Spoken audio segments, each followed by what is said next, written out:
What's up, everybody? I'm Gymkhana Josh, and welcome to Beyond the Apex, where we talk about motorcycle everything, and then some. Tonight we have a really good show for you. I'm really excited about this. This is something that I wanted to talk about a long time ago. I've had the opportunity over the years to kind of go back and forth with different people, but I know there's dudes out there and girls out there that have a lot of questions about this topic, and I hope we can kind of answer some of those questions tonight. We're going to be talking about motorcycle clubs. Before I get started, though, I just want to say again, we're in the middle of this worldwide pandemic. Thank you to all the first responders, healthcare providers, healthcare workers, grocery store employees, anybody that's out there considered essential. Thank you very much. You're basically holding it down, keeping things running right now. We definitely appreciate you. To my left, you will see Butter. He's no stranger to the program. Butter, what's up with you, man? What's been going on? Man, you almost didn't have a co-host. So Sunday was a tough day. I caught a heart attack. Lucky I caught it early. I was able to recover. I was in the best of care. Those EMS workers coming in clutch right there. Yo, I had my EMS guy. I had him on speed dial. I reached out to him, and before I could get up the stairs, there was a shitload of EMS guys in front of my house ready to take care of me. And that quick response and aiding to me was able to get me to the hospital and not cause any severe damage to my heart. Good stuff, man. So shout out to my boy Anthony Amagero. He definitely looked out. All the EMS workers. If you guys want to show your support to the EMS workers, please check out the EMS fund, EMS FDNY Help Fund. It's a fund geared to help those who have lost their lives or coming into any issues in this COVID-19 era. So definitely check them out and donate if you like. And again, shout out to my sponsors, Mike's Pro Lid, Easy Powder Coating, Prospect Power Sports, the whole family, Hustle Kings, we here. Love you. Yeah, shit. Man had a heart attack on Sunday. He's on live on Wednesday. Can't hold this dude back. That's the beat right there. All right, so our other guests we have below me on your screen. You will see very experienced rider in the community, Flu. I was introduced to him this evening actually from Butter. He put us in Connect, and he's got a lot to talk about. He's got some really interesting topics to talk about, not just the club scene in general, but some real insider information. Flu, thanks for joining us. I really appreciate you being here, man. What's up? Glad to be here, man. Glad to be here. That was definitely a warm felt introduction, and I hope I can actually live up to that. Well, you've already like piqued my interest. You've already brought up some topics that I'm interested in, at least. So never mind everybody else. I'm at least gonna get something out of this conversation. I can tell. So we're good there. Good stuff. Thank you for being here, man. And then down bottom left, again, another stranger to the program, Fast Eddie, joining us again. Hey. Thanks for being here, man. This guy, he's always got bright ideas. He's always got great tips for me. He's always told me that he's got my back. He'll be here when I need him, and I really appreciate that. Fast Eddie, what's up with you, man? You had some work early. What were you just doing a second ago? You had a customer come by? Woo! Yeah, I did. As a matter of fact, Fast Eddie, guys, what's up? FixMyMC.com.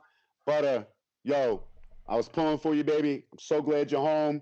Like we was worried about you, big bro. But no, listen, man. I hope you realize this is a second opportunity. This is a second chance. A lot of people don't get a second chance. We've seen all the losses we took during COVID. So please, man, you're already doing great things. This is getting deep. This is a wake up call for you to do other things. It was God showing you got other things to do. He's got plans for you, man. So take advantage of that. I like that. Thank you, bro. Yeah. Outside of that, I'm doing good. I just had somebody pull up to do he had to tighten up his chain. A little 5-minute thing. But whoever put that axle bolt, the nut on, whew, he must have been Hercules. Yo, real quick too, before we go on with the show, notice you got your sprocket chain on there. Oh yeah, listen, we're pumping these out. This is the Fast Eddie Fix My MC Bike Life sprocket and chain, starting at $65. Hit me up because we're gonna be powder coating these. We're gonna be engraving them. all custom, whatever you want, starting at $65 for the big boy. The little ones, because you might have a female, or if you're not built like Fast Daddy or Big Butter, you might need the little one. But hit us up. Don't We make got me laugh hard. I hurt. You hurting this man. All right. Don't worry, bro. I got you, man. I'll fix you right up, baby. He's got the tools Fucking too. That's Eddie. what's up. All right. Thank you for that. So, by the way, too, he mentioned fixmymc.com. It's actually below his name right there in case you forget. So hit him up. He does good work here in the NYC. So, episode 4, Beyond the Apex. We're talking about motorcycle clubs. Basically, I just want to hit the wave tops. Let's talk about the ins and the outs of the motorcycle club life. Obviously, there are some things we know, fellas, that we can't put out there as far as internal club business and whatnot. But I know there's some novices or some people that just never done the research before that are kind of curious about the motorcycle club life. Me personally, I've never been a part of a club. I've been around clubs quite a bit. I've seen a little bit behind the curtain, except for maybe like the real intricacies of how the club works. But most of my experiences with automotive clubs, with car clubs, I started my own club back in 2001, and in and out, people came and they left. We did different things, but I know the motorcycle club scene is way more detailed, way more structured, way more laws, and it's a lot more serious than the car clubs that I've experienced in the past. But like I said, I've seen from the outsider perspective about motorcycle clubs. I want to get your experience. What is the club scene like for you guys? And actually, Butter, I want to kick this off with you. When we first met, we were up north. We went to that cars, like bikes and breakfast or something like that. And we were talking about the Hustle Kings. And I think in the conversation at some point I mentioned motorcycle clubs. And you very quickly corrected me, or you at least very quickly made it known to me it's not a traditional motorcycle club. What did you mean by traditional motorcycle club? What does that mean? So the traditional motorcycle club would be, an MC where it's just strictly men. No women allowed. No women part of the politics. No women have no say. It's very old fashioned, very old school. Um, there's no way there's no ever changing that. Those laws and rules are set, and there's nothing anybody could ever do from here till infinity to change those rules. With that being said, it's a very close knit community, but they do things a little different. Real. When you get deeper into the 1% club, it's about who they don't accept, who they accept. There's a lot of politics and guidelines behind that. But for me, personally, nothing against the whole thing and nothing that I have to worry about. I just personally wanted to run things my way and do things a certain way. And I didn't need anybody to tell me that I was doing it wrong or what I needed to do. So I just kept it independent and kept it as a motorcycle group. We're family people, so it's about husband, wives, and kids. So my approach to it was a little different. We have a similar structure. We do things in a very similar way, but that's just me. That's what I What is the wanted. 1%? You just said something about 1%. What is the 1%er and the 99%? What are you other guys actually? Flu, what you got? What is the difference between a 1%er Well, and one of the things I actually wanted to ask Butters, and Butters is going to understand this question maybe a little bit more than you, but we'll all together shed light. One of the questions I have for you, Butters, is your patch. Let's talk about your patch for a second. Is it a single patch? Is it a double rocker patch? Is it what kind of patch you got? See, now this is something. Now the two brothers, you see them both bobbing their head up and down because they know where I'm going with this. Okay, so when it comes to a bike club, a lot of these cats think they could just go out there and make whatever kind of patch they want and put whatever type of rockers they want, and then they find out that that's not exactly going to rock. But I think it's cool. I think the style is cool. I just wanna wear what I want to wear. Oh, yeah, and when you think that style is cool, what you're actually doing, going back to that 1%er question, you're actually disrespecting the entire nation. Okay, from 1% to 99%, you're currently, depending on how you did that. So if you put a 4 patch on your back and you say, I like the way it looks, and then you decide, well, you know what? I'm even going to put my state on the bottom of it. Mm. I can almost guarantee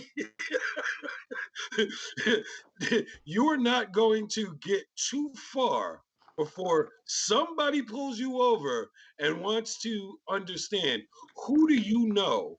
Mm. Because you must not know nobody to do So the dumb shit you just did. that's a good point though. But I mean, let's say I'm sitting at home and I'm like, you know what? I wanna rock this patch. How just being a novice to the motorcycle life, how do I even know something like that? Like, why is that such a big thing? Why is that patch and why is that 1% So or whatever designator so important?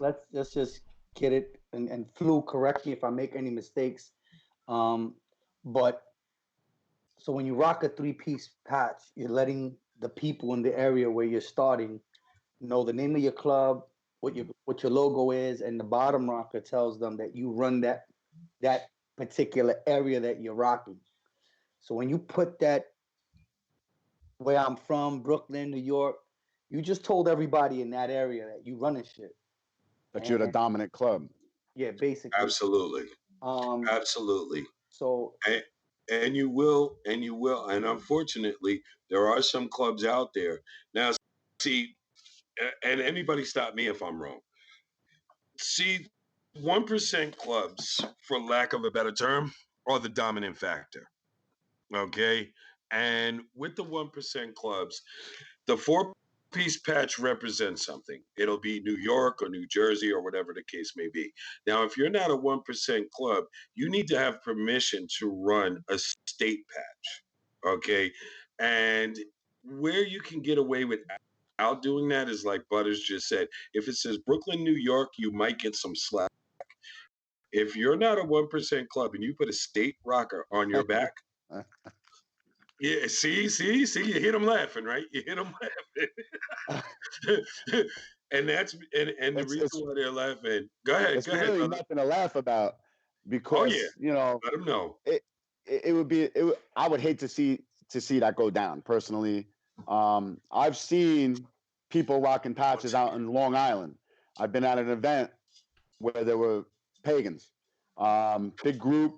There was other big groups out there, um, and I seen somebody's leather vest get taken right off their back, and when the guy put his hands up, that was the end of him. Hmm.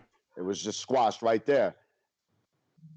I would I would I would assume that he knew better because I think for the most part, if you're like a squid and you really just don't know the culture and you had, some stupid ass Sons of Anarchy leather, like reproduction and you had it on and somebody said that to you, I think it's just like intuitive that you would know like I'm not doing something right here.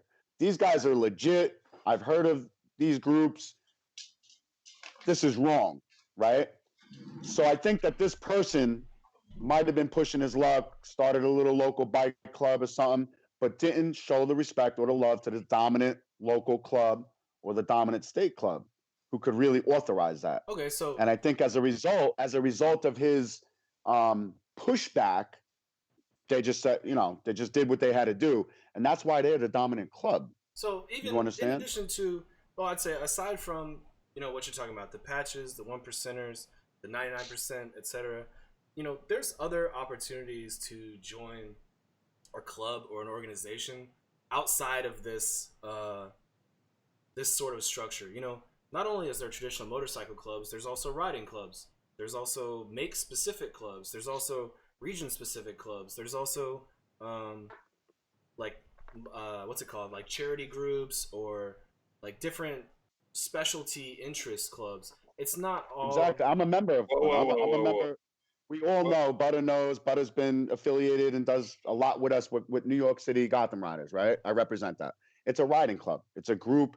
We're a Facebook group that we get together and we meet up and we have fun and we ride. Do we rock patches? No. Do we rock leathers? No. mm, But even if we were to do so, we would do it in a fashion that acknowledges and respects the culture of the 1% groups who are dominant in the area. There are several groups in the area. We would reach out. We'd say, look, are these colors okay to have? We don't have a rocker.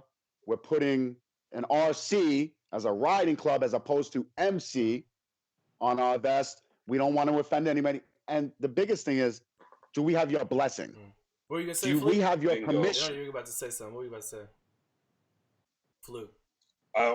Yeah, actually, what I was gonna say is, see, me personally, and not to disagree with Fast Eddie at all, but as far as I'm concerned, when you were just talking about riding clubs, you see, a lot of MCs don't even they won't even put the term club. They'll call it an organization.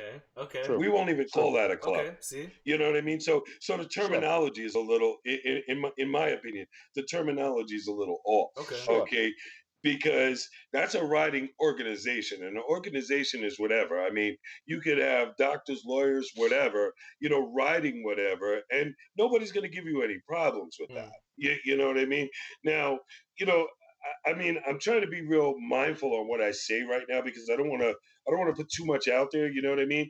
But basically, when it comes to an MC, a motorcycle club, and if I go too far, guys, shut me down, please. Um, but the one thing that most people fail to understand is what the blessing is. What to be blessed to do what you do. Okay, because you got to remember, this all started. I'm going to give a little history lesson real quick, if you Oh don't mind. shit! Here we All go. right. Thank You you. know, this all started in the 50s. Yep. Okay, if you go back, and in the 50s, it actually all started off with the Hells Angels. Okay, and then when it started off with the Hells Angels, there was another group. Okay, that most people don't even know about. All right, now this other group was known as the Dragons. Okay, that happened in 59. So let me explain a little bit on how this all came about and why it came about. Okay, so in 1957, when the Hells Angels started their thing, they started their thing exactly as Butter said, no women. Okay, it was a man's club. It was predominantly Vietnam vets, actually. Yes. Military. Okay, right. It was predominantly Vietnam vets, and how Not the Vietnam vets, excuse me, war vets at the war time. vets. I'm sorry. Yeah. Thank you. Now, one of the things that people don't really understand is that what does 1% even mean? What does it mean? Okay, so okay, well, see what the 1% means is there was a group of guys that were not going to live according to the laws of the land. Okay, that's pretty much the basis of the 1% motorcycle clubs. We're And gonna the live. AMA, Clue, not to interrupt, but the American Motorcycle Association, there was a represented, most like the owners groups from all the different manufacturers. They came together as a group and they said, when it came to issues in the culture of motorcycling, they said, most of us, the 99% of us, are this. We ride our motorcycle, we have fun, we're family people, blah, blah, blah. It's Mhm. these 1% that are causing the problems. And when that was said, it Right. was like, you know what? Thanks. Yeah, great. You just gave us a title, Exactly. So now, going back into a little bit of the history lesson, just for shits and giggles. The Hell's Angels was a predominantly white club. Okay, didn't mean that black people didn't ride motorcycles, but black people were not Hell's Angels. Okay, so then there was a gentleman by the name of Toby Jean who said, "Wait, hey, hold on a second." Okay, and strangely enough, most people don't notice they were actually only about 12 blocks apart from each other when this thing first started. Okay, so you had a black club and a white club, about 12 blocks apart. Now, a lot of people will also tell you that there was a lot of beef between the two, and honestly, that's not even really true. If you go and you look up your history, if you go and you look up your history, you'll find out that these two guys were friends, but they had their own way of doing things. Okay, so now going backwards to some of our other conversations about the 99% and starting up a bike club and so forth and so on. So now to understand how the bike culture really works, you have to understand that the 1% are the guys who started all of this. They paved the way for every vest that's on any back today. And you better respect them. And in my opinion, they deserve that respect. So now, if I were to determine tomorrow, I wanted to start my own thing, a true MC club. The first thing I would do is go out of my way and find a particular, I'm not going to mention any names here, but a particular 1% club.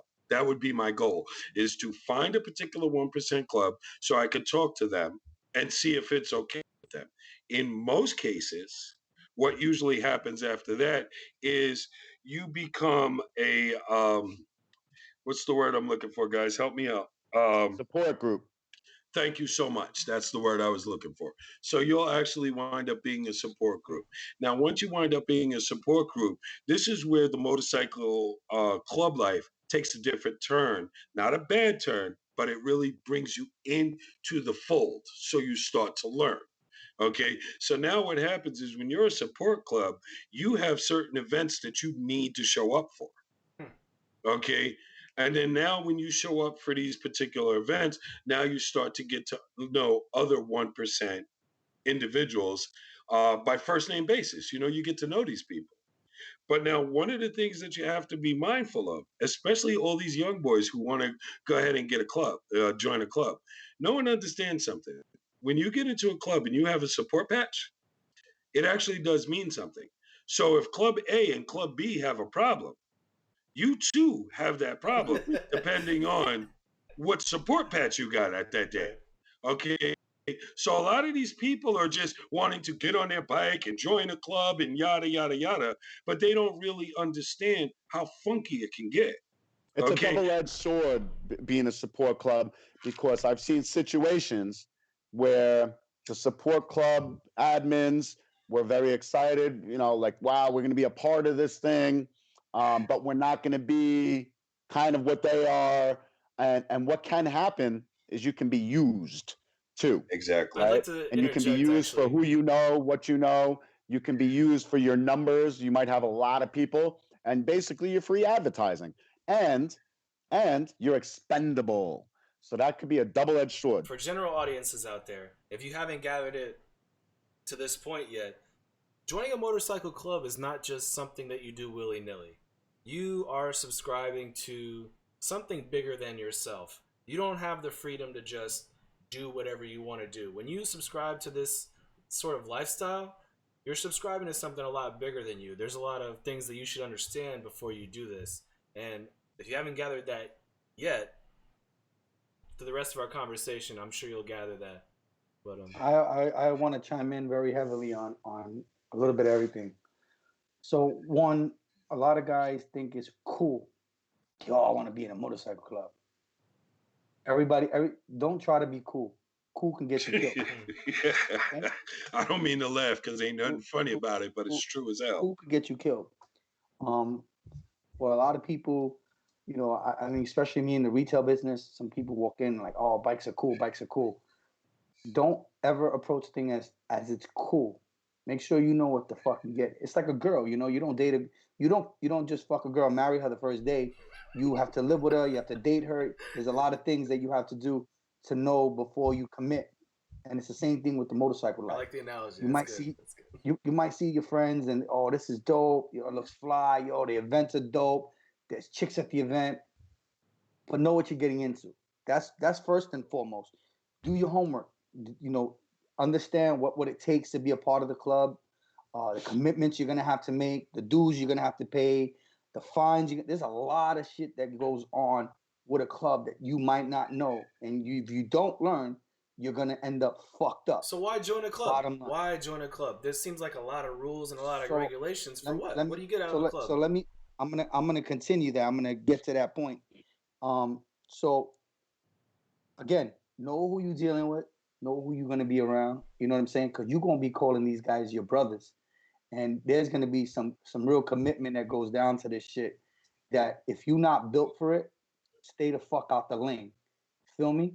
Like if you're not built to cover me when the shit hits the fan, and that's what's gonna happen. A lot of times shit's gonna hit the fan. Where the fuck are you gonna be standing? You understand? You're gonna be on the sidelines like a bitch, or you're gonna be in the trenches with me. So that's the problem. A lot of dudes don't see that. All they really see is the attention, the girls, and the fun.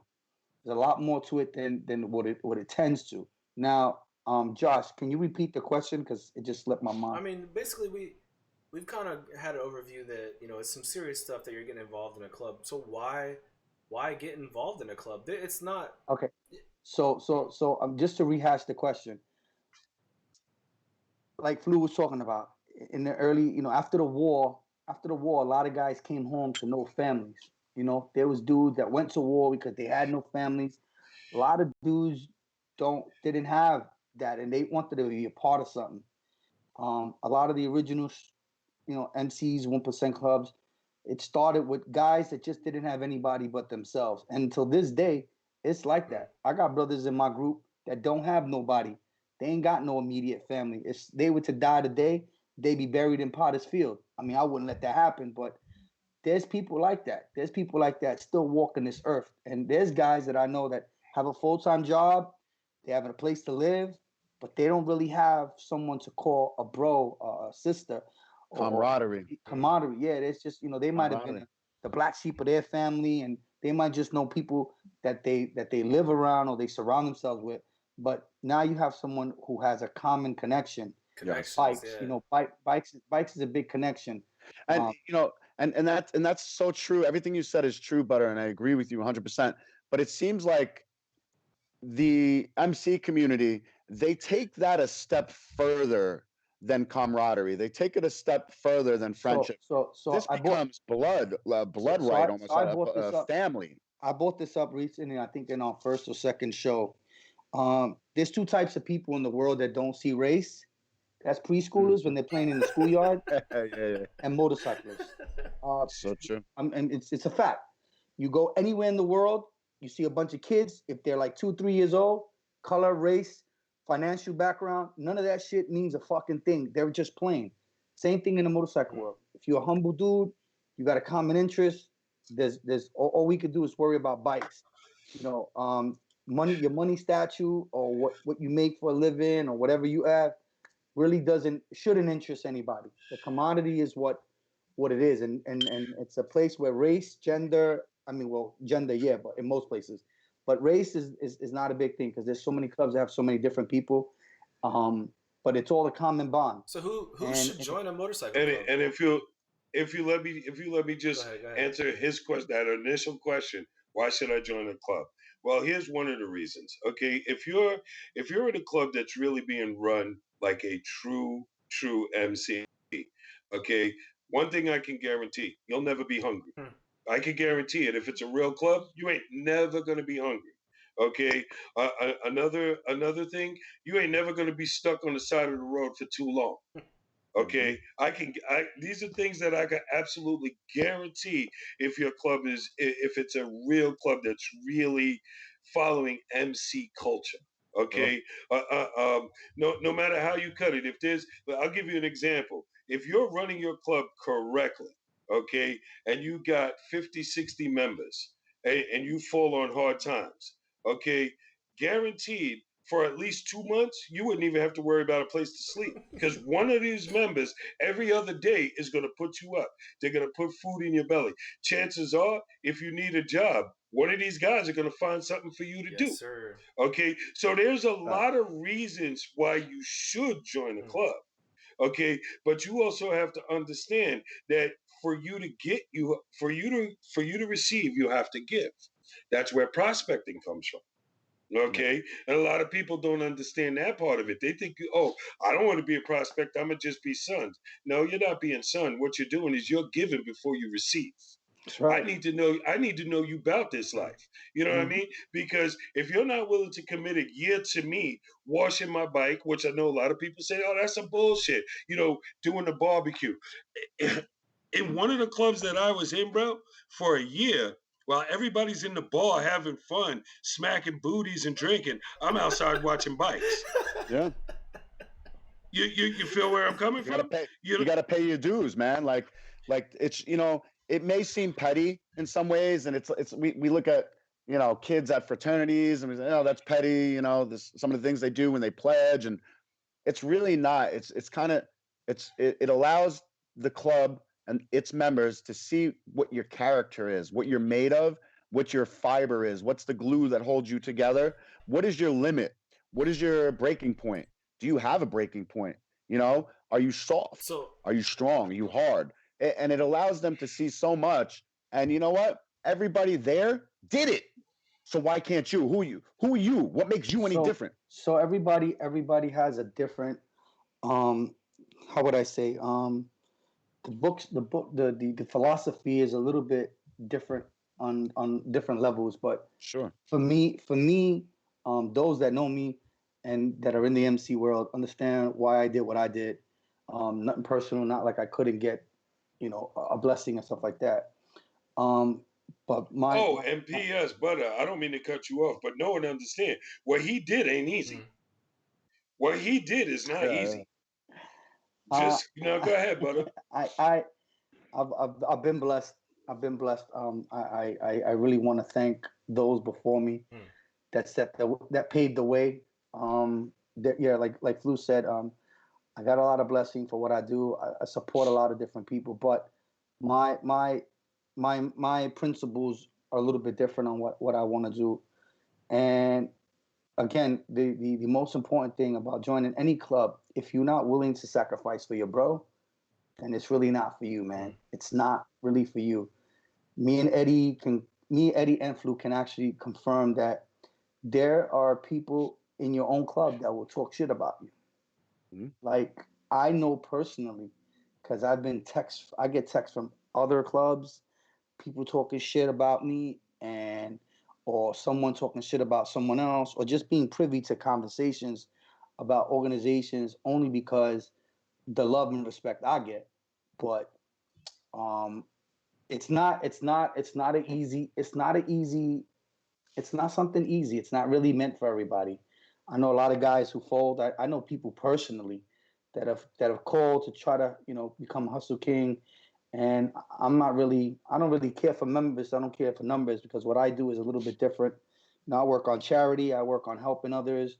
I help guys in other clubs. Anybody who knows me, and there's people out there, I'm not going to mention any names, but they'll tell you, if they had an issue, I've actually inboxed them like, yo, how can I help you, bro?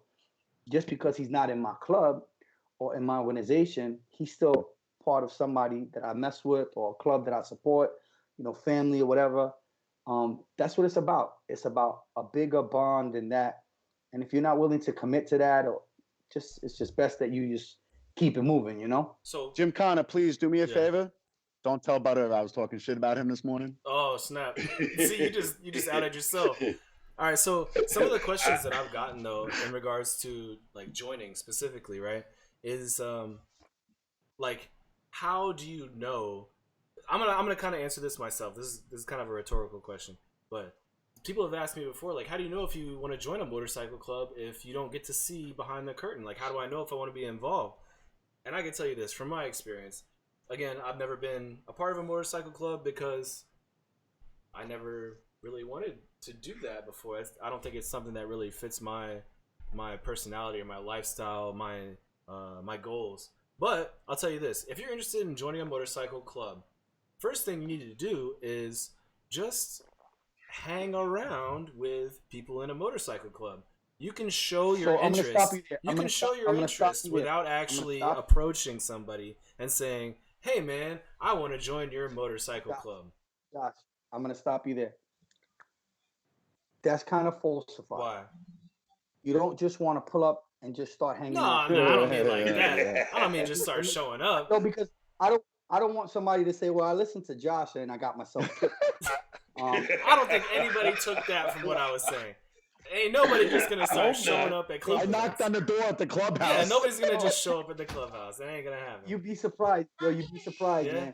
You'd be surprised. I mean, Trump got people drinking Clorox. So anyhow, true. Political hit. So right what I'm trying to say is, okay.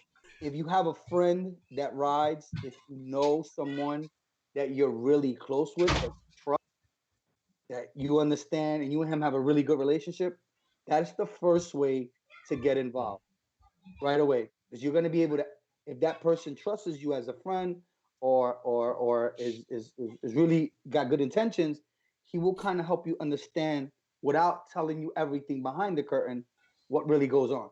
Hey, if you really want to join, This is what we're about. This is what we do. You got to do this. He's gonna give you kind of the most of the information you're gonna need. You're gonna have to pay dues.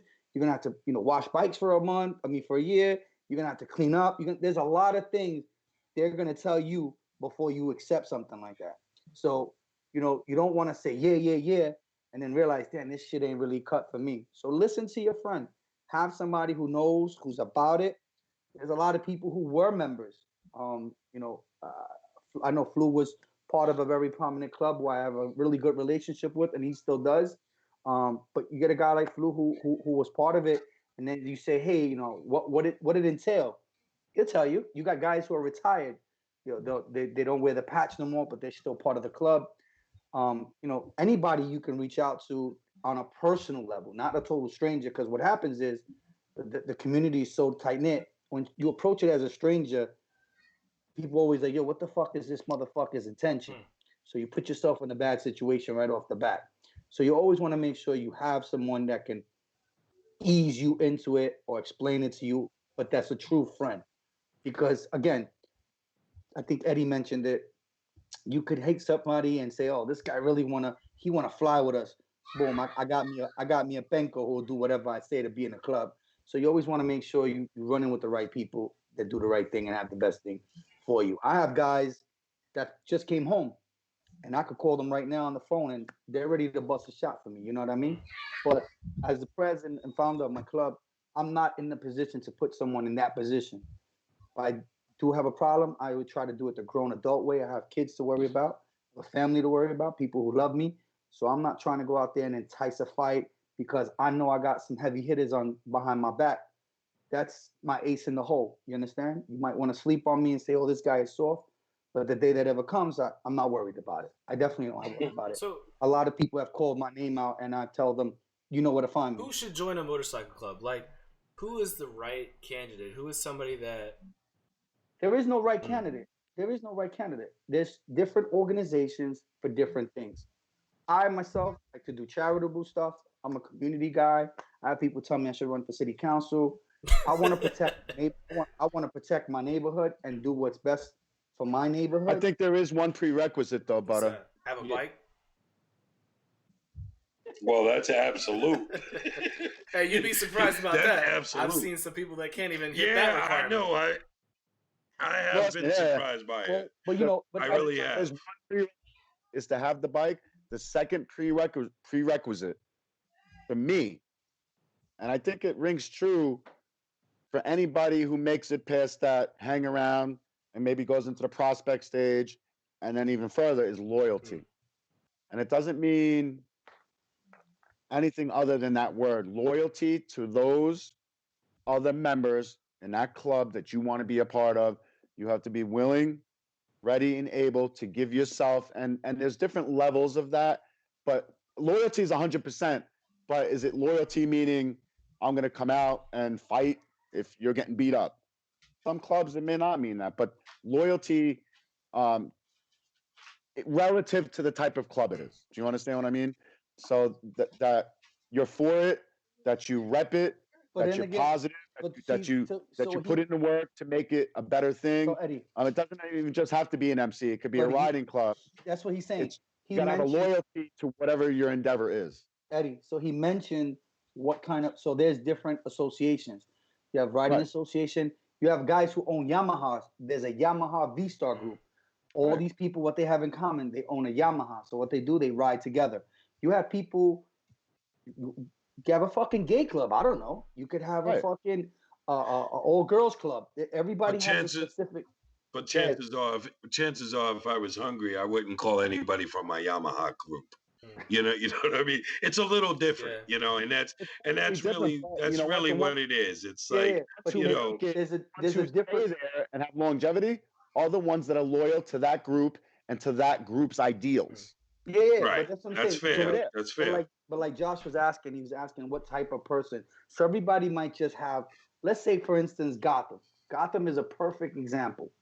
Gotham is the place where, hey, I just moved into New York City. I don't have any friends. I'm looking to ride and have a good conversation with some people. Repping the shirt. Talk bikes and learn the scene, right? everybody in Gotham is very welcoming. You come in, hey, what's up? But you go on nice cruise rides and you get to meet cool people from all over the place. You got guys that own their own businesses that are tech smart, guys like Eddie who have their own shop, little things like that. And they get together once in a while and they do something fun. Now you got people that want to do more than that. You got guys that want to party, hang out, socialize. They want to be a part of something bigger. Then you go into Right. you dabble into the MC world, the 1% world. It gets bigger. So based on your level of loyalty, what you're looking for, there's a place for that in different levels It's funny you said that, Butter, because I was invited to hang around and potentially prospect in a local club in an MC, and I found that, like, for me, it was interesting, and there was an allure to it, and I love the brotherhood, I love the loyalty, I love the strength, the persona of the club. But one thing I felt that, like, it was lacking was almost the diversity, and, like, the focus. Like, I felt like I would lose too much of the other parts of bike life if I had gone with that direction. Do you actually? I wouldn't have been able. Something? Like I felt I was going to lose a significant amount of the people that I really enjoy, like their company, in terms of riding and getting together, because I would be more or less mandated to be at other events and other things. And I kind of didn't want to really be pulled away from that just yet. It's something I'm still considering, but at this point in my life, I really enjoyed the freedom of just going out with 4 guys and wearing what I want to wear. And it was like, yo, if you're riding with us, it's with us, and that's it. And I was a little hesitant about that. There's a lot of because I do love my guys. And that's and you just used the perfect word, because that's what I was going to tell you. See, one of the things for me after quite a few years of being in, I was in a more than one club, okay? But one of the things that has changed for me is I'm just not with the politics anymore. Okay, that's one. And then here's the other one. This is the number 2 thing. And I don't understand why this is, but there are so many clubs out there. And what happens over time is you start your club, everybody's riding. You get your clubhouse, now you start making a little bit of money out of your clubhouse. Now that you're making a little bit of money out of your clubhouse, okay, all of a sudden the riding kind of starts to slow down. Okay, and then it becomes it's a little more than that. I mean, people are out there making their money. They're setting up the events. Other clubs are coming through. They're doing their thing. You know what I mean? But the downside is, somewhere along that line, we went from going from New York to Connecticut to wherever, to now all of a sudden we're local. You know what I mean? And that's one of the things that has been somewhat of a deterrent for me. Okay, because at this point in time, being as old as I am, kids, grandkids, things that I got to do, I really, to be honest with you, I don't have the time for the commitments that I used to have. I really don't have that kind of time. So now for me to get on my bike to ride from here to, let's just say for argument's sake, to the Bronx, because there's an event that I have to be there for. Okay, so now I go, I do what I need to do for this event and so forth and so on. But now I would have rather spent 8 hours riding than being at a kickstand party. Yeah.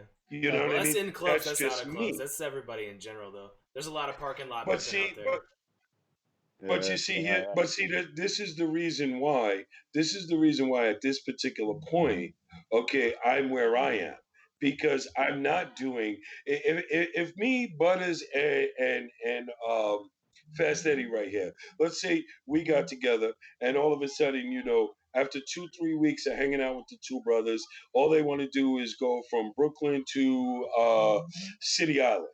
It wouldn't be long before I wouldn't call them anymore. Absolutely. Is there a Cracker Barrel there? Because if there's a Cracker Barrel on City Island, I know Butter gonna be there. I don't do no He Farborough doesn't do riding. Cracker Farborough Barrel. He doesn't do riding. Cracker Barrel anymore, man. Nah. He's on some new shit now. Hey, After Sunday, no so- more Cracker so Barrel. basically- That's a fact. So basically, in conclusion, you know what I mean? There's a lot of things that I miss in the MC world. You know what I mean? But I mean, at the same time, I'm still cool with so many people.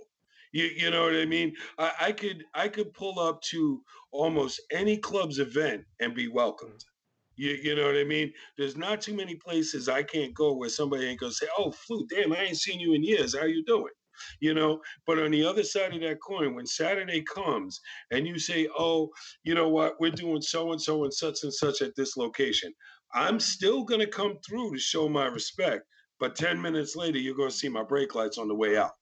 You feel me? And that's just me. I'm not doing that anymore because again, I'm working like a dog, you know what I mean? I got a lot of other responsibilities and when Saturday and Sunday comes, I'm gone, bro. Can I ask you a question, buddy?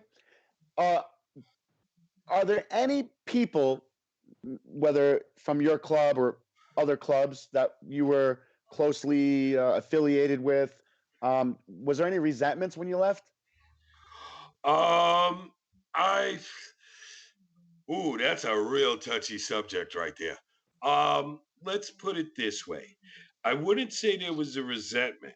What I would say is that I wanted one direction and other people wanted another one.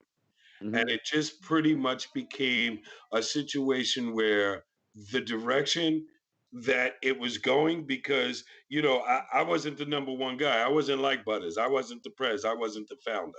You know what I mean? So when the individual says, well, this is the direction they're going, the only thing I could do is say, well, go ahead, do you. I'm gone. So was there a resentment? I wouldn't say there was a resentment, but it's never really so warm and fuzzy in any Yeah. breakup, Mm. because that's what it is. It's a breakup, you know? That's why you just Yeah. send the text So- and it's like, it wasn't you, it's me. And then you just don't talk to them again. That's it. He talking about ghosting. Ghosting. Oh, I just saw that text. I'm sorry. No, that's terrible. But yeah, so that's pretty much my take on it. And as far as it goes, in terms of should I join an MC? What's the benefits of an MC? Why would I want to join an MC? That's pretty much the tempo of where we were going with this conversation. Me personally, again, it goes back to what you believe in. So I originally had two members that left Hustle Kings to go to an MC, and there was no quarrels. You know what I mean? I gave them my blessing because, again, how can I say, what I was preaching wasn't really for them. What I was looking forward to do in my life and as an organization really wasn't for them. So, and I noticed because they kept mentioning like, yo, why don't we do this? Why don't we get involved in this? Why don't we do this? And I was like, yeah, just not for me. So when they left, it was really no surprise. Um, I didn't have any hard feelings because I couldn't offer them what they were looking for. And again, not everybody's gonna have that sense of direction that follow your philosophy. It's like football. If you're not all in with the coach, your philosophy doesn't work. So my philosophy, maybe that not that they didn't believe in it, but it just wasn't what they wanted.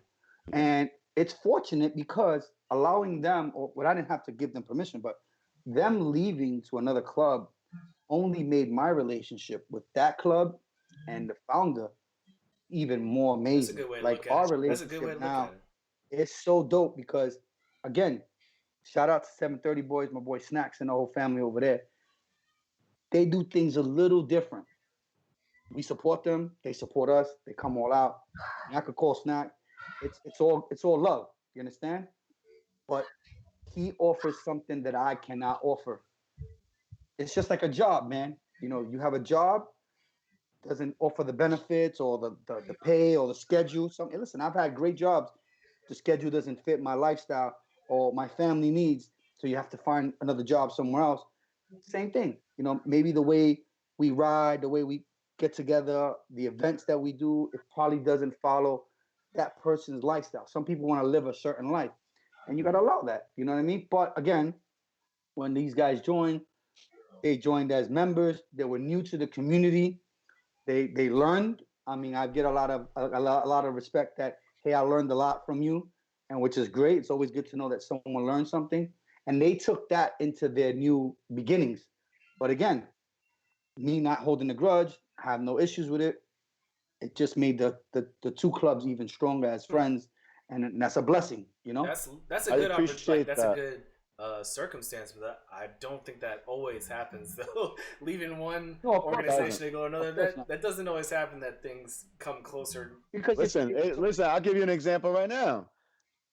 I'm a Gotham rider. He's a Hustle King. We're very closely affiliated. All of our friends, everybody knows each other.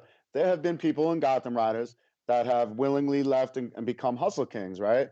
And I felt there were times that I felt a little disgruntled because, like, I felt that the person or the individual had a loyalty to us, and it was like the next best thing was to become a Hustle King. Um, that was then. As I've gotten to grow and develop as a biker and in this community, and gotten to really mainly gotten to know Butter a little bit better, I don't hold that same view, and I appreciate what he just said because it's very enlightening. Like, we have to support each other, and it's like if your direction or what you want is different than what your prez or that group wants, you should be a part of where you fit in best, It's right? not so easy So I don't sometimes to hold. just leave though. It's not so easy, but if you care and appreciate that person, you respect that person, you have to respect what they need and what they want to do, right? And if it's done the right way, and it's all on up and up and on a table, and with courtesy and respect and honesty, we put it on the table, there should be no issue. And so I really like the way that Butter just presented that. And it's that kind of a conversation that has helped me and you grow and you in see that way. that a lot. You see that a lot in sports. A lot of times you see that in sports. You'll see a player really, really crappy on one team because Yes.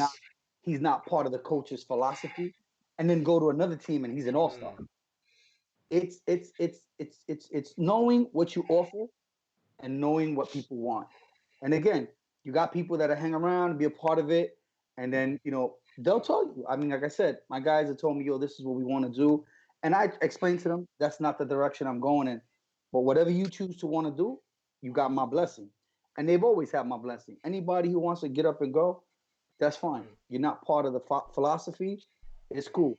But I don't see that happening in the near future because again, this only happened in the beginning of the inception of our crew, because most of it was created with a lot of long-term friends. And like I said, it works better now. Now there's a bigger family, there's a broader More spread. cohesive. Yeah. So there's a blessing out of things. Not everything is a negative, and that and just using that, going off of, see, that also happens almost in any club, because in reality, you know as he was just saying, a club is really built of like-minded individuals, going all the way back to the prospecting phase and so forth and so on. But you know what? I don't know anybody who's the same person today that they was 5 years ago. Absolutely not. Okay. True. So one of the things that you have to understand is that as time goes on, you know what I mean? Some clubs will stagnate. Okay. The direction today, just for an example, just out of the clear left sky, some bullshit that just popped into my head. But here we go. Let's just say, for whatever reason, I start a club tomorrow, and my direction for my club is to actually travel all up and down the entire East Coast and be known up and down the East Coast. Okay, so Damn. now this is my focus. Let's just say, for argument's sake, now I bring this focus to a bunch of people, and they say, "Oh wow, that sounds good. That sounds great." Well, you know what? There's no way I'm going to get known up and down the East Coast in one year. Okay, so now for me to do exactly what it is I just said, it's going to take a couple years to do that. So the first 15 guys that signed up and said, "Oh hell yeah," by the time we got to Canada, said, "Oh, this nigga's crazy. I ain't doing this no more." You understand what I mean? Yeah. So now I lose 5 or 6 guys. You know what I mean? And then I gain another 6 or 7 guys, and they think it's all great and dandy.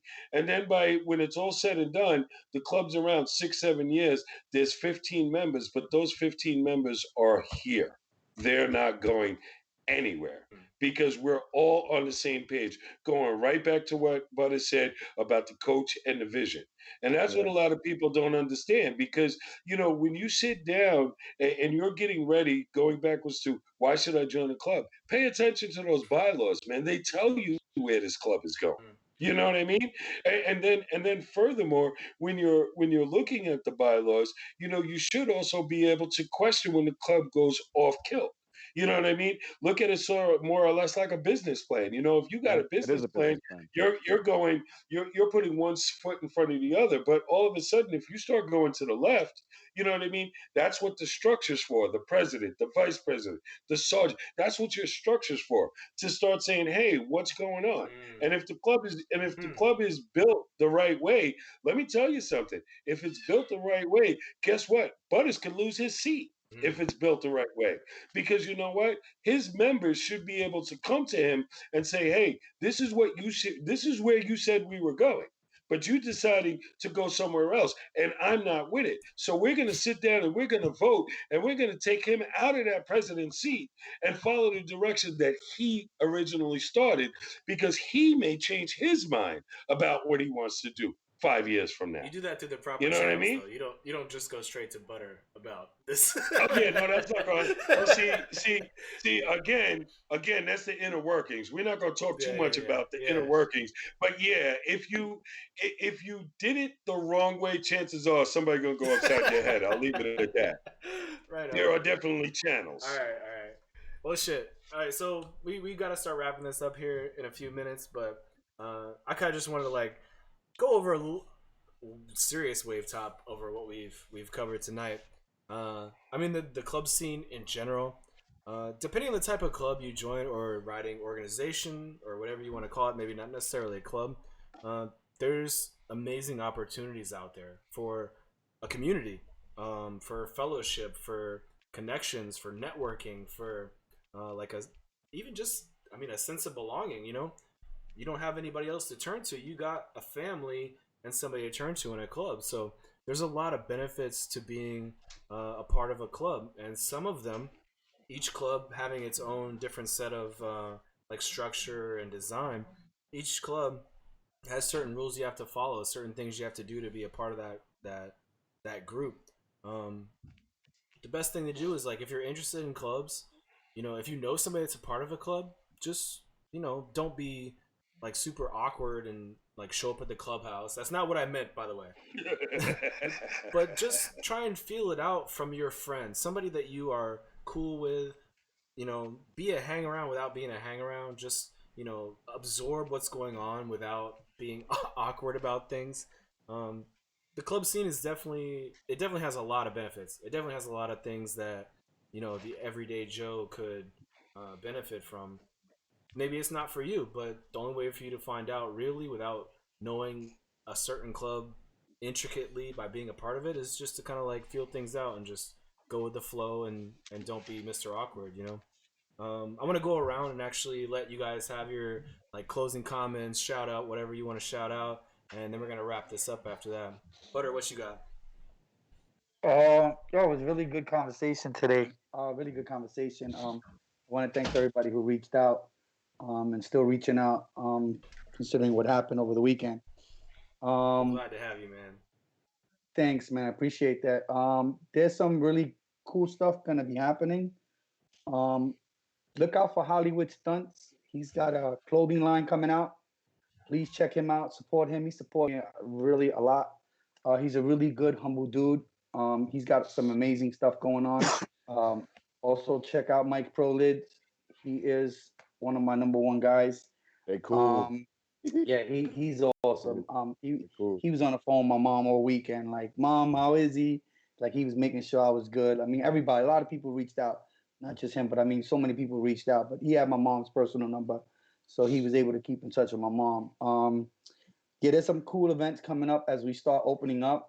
Hopefully, we can get these June track days available. We have some days. I know Team Fast Life has some track days on June 24th and June 3rd, if I'm not mistaken. If you don't follow anybody from Team Fast Life, just hit me up. They have some days that they've incorporated with some guys. So if anybody's interested in going to the track, I'll actually be going up to the track. I'm going to attempt to ride next weekend, considering the situation. I definitely need to get on my bike, street bike. So I am going to be at New York Safety Track Saturday and Sunday. Right. Yeah, we should probably let's not rush things. Let's not rush things. I'm gonna be in the rookie class, guys. I'm gonna just ride my bike and just see how I feel.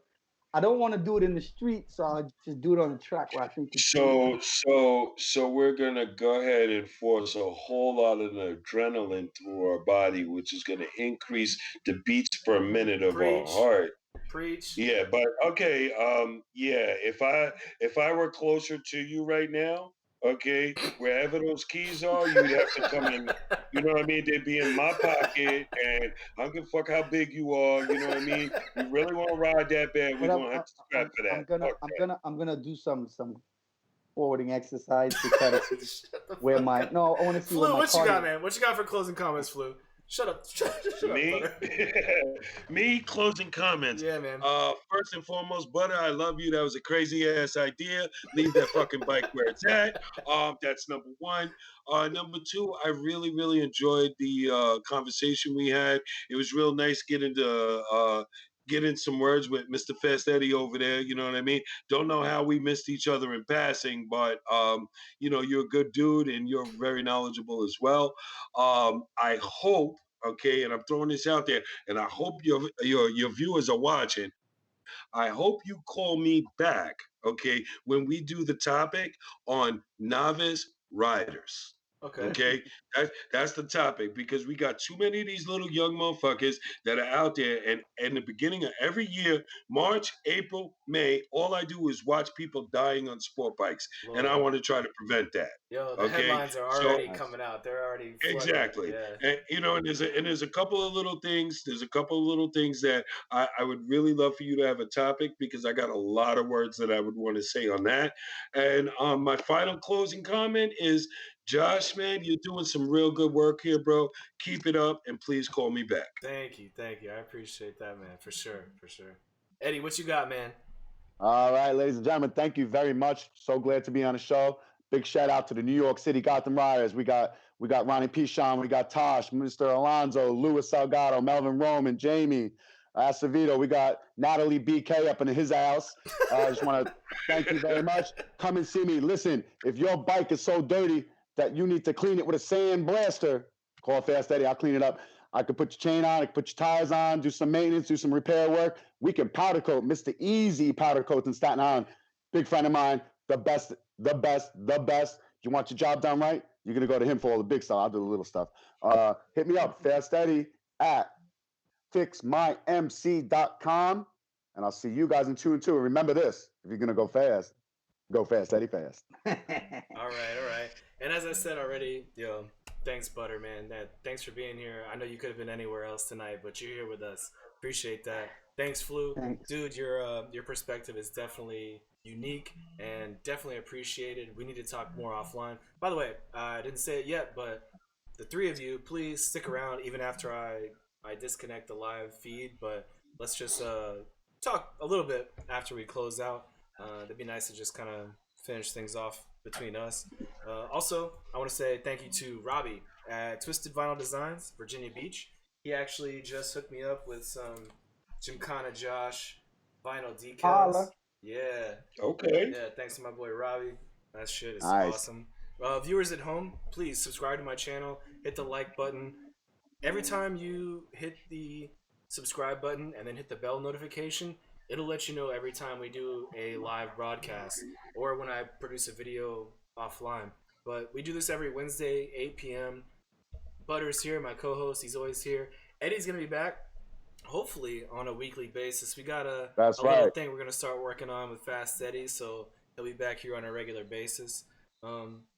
If you want to participate in the show, send me an email. Drop me an email at gymkhanajosh@gmail.com.